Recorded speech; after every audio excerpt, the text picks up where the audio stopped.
Thank you to everyone that submitted a question for our second Share a Sofa event. We're here with the Deputy Vice-Chancellor Gavin Brooks, as well as us five, the RUSU officers, to answer all of your questions.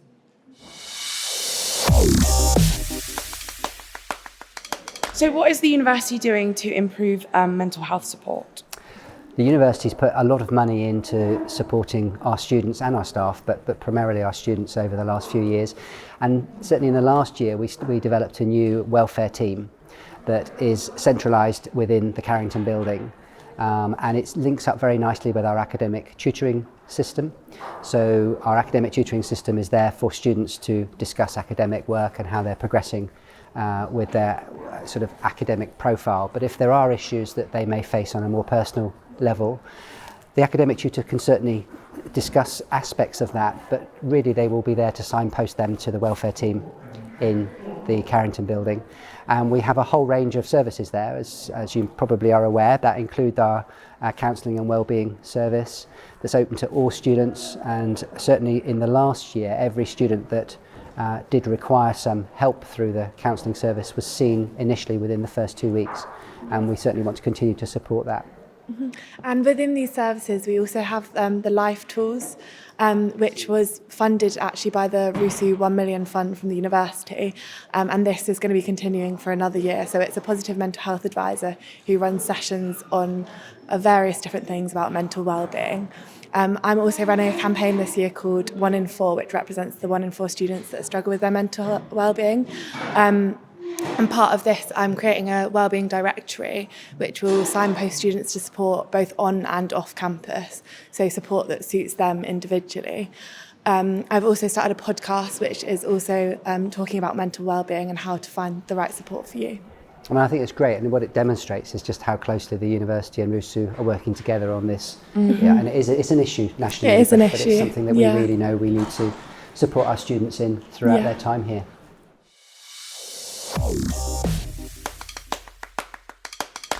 Will the gym be expanded? So the university absolutely supports the health and wellbeing agenda that we have for our students and our staff, and the gym is very much a part of that, of course. There are no plans, however, to expand the current footprint of the gym, but we have invested significantly in the gym facilities over the last few years. So the fitness suite, for instance, we've invested significantly in that.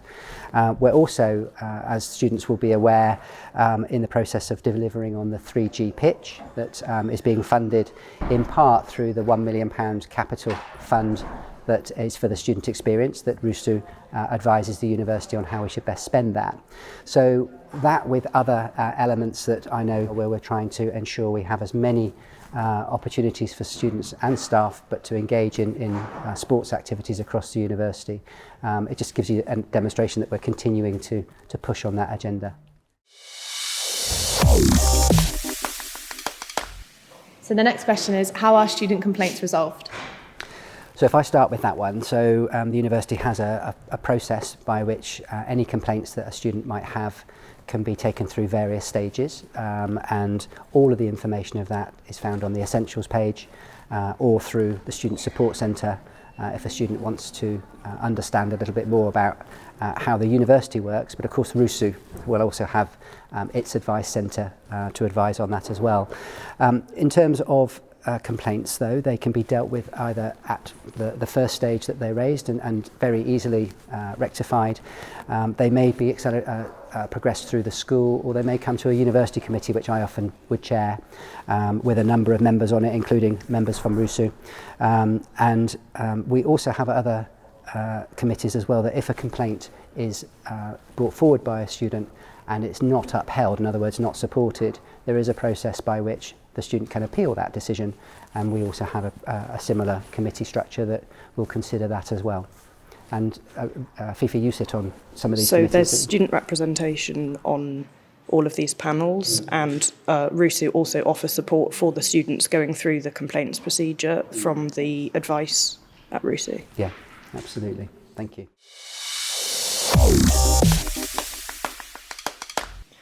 So what is being done about the university's debt? So all universities across the land are currently challenged financially, and we obviously at Reading want to continue to maintain the very best experience for our students and continue to invest in facilities and in our teaching for all of our students, and also to make the place a really nice environment for staff to work in as well. The university actually is in a very sound financial position. Our financial reports, which are published every year, demonstrate that. We've just had our most recent financial year reports approved by council, and demonstrate again we are in a very strong position. We do have some loans in the university to finance over a long period of time some of the big changes that we have, the Health and Life Sciences building, the library refurbishment, for instance, all would have financed initially through loans, which we're then paying back over a period of time, and we have the capacity to do that through a number of avenues. One is through our own investment portfolio, which is relatively strong. We have a lot of land as a university, and that is managed very professionally by external as well as internal experts who sit on the panel for where we should invest our monies. The main thing I think to also say is that the university over the last 5 years has demonstrated surpluses of around about £80 million, and those have all been reinvested back into the university to ensure that the facilities are the best that they can be for our students. So hopefully reassuring you that we are an institution that is robust, moving forward, and I think financially sound for the future.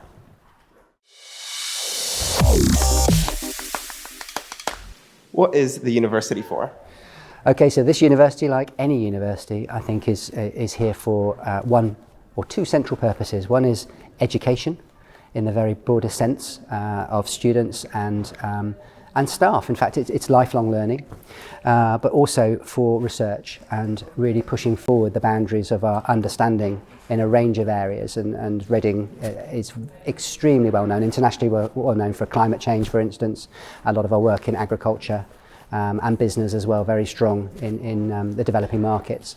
So I think those are the primary reasons that we exist. It is to educate students for the future, and to have an impact therefore on our local economy, national economy and internationally as well, in terms of ensuring that globally we are successful, not just as a university but as a nation, and as a population of people living on the globe. So that's what I think our purpose is. And I guess from a student perspective, what? Yeah, I think from RUSU's point of view, it's focusing on firstly the student experience, that it's not just about education. When you come to university, you need that full package. You're making friends for life. You're having experiences that you can take forward into the future beyond what you're just learning in a lecture. And I think almost more importantly, it's developing the student voice. So it's showing young people that they have the power to make changes and that their voices are just as relevant as anyone else. And we provide them with the tools, whether that be through committees, through academic representation, through student voice, to be able to do that and to understand that. Excellent. Good. So our next question is really interesting. It's about what the university does to support LGBT plus students.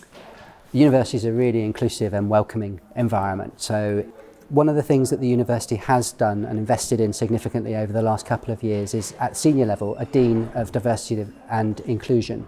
The Dean of Diversity and Inclusion is very actively promotes a lot of those activities from the university perspective. RUSU has a very active engagement as well, and I think then we act as a community and in partnership, as we should as a university, to ensure that we do support all of the community here at the University of Reading.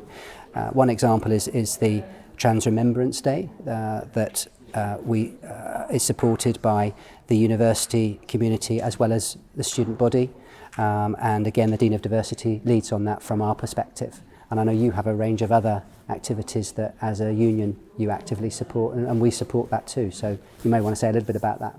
Yeah, one of the things we've been working on is LGBT History Month, which is coming up in February. I met Edda, our LGBTQ plus part-time officer, and also met with the LGBT Society. We discussed about a few events we want to run, more networking events for like-minded people to come socialize and interact. We also decided to bring in some more coffee mornings, and one of Edda's manifesto points is she wants to bring in more LGBT DJs to Union. So in February, we're going to host a like a night out to celebrate LGBT history. Another point that we were trying to get to, this was yesterday in our meeting, is what can we do more to get all the students to feel comfortable in RUSU. And we thought having that safe space area we have in RUSU in the relaxation room to come and promote that, you can come and talk to us, and also promote our welfare team. And I know Gemma's working on her welfare directory, and she has a section for LGBT sport. Excellent. Good. Yeah, so as well as obviously the support that we have and the fantastic events that are happening already, we do at RUSU obviously acknowledge that transphobia and homophobia unfortunately do exist on every university campus, and one of the areas that the research shows it's still unfortunately prevalent in is sport. So I'm running a campaign called Knights Pride, Knights being our kind of sporting brand, to discourage homophobia, biphobia and transphobia in sport by focusing on education. Because as with a lot of discrimination, negative opinions come from a lack of education. So alongside the networks and the events that we've talked about, I do genuinely believe that Reading is a very inclusive place for LGBT students. Good.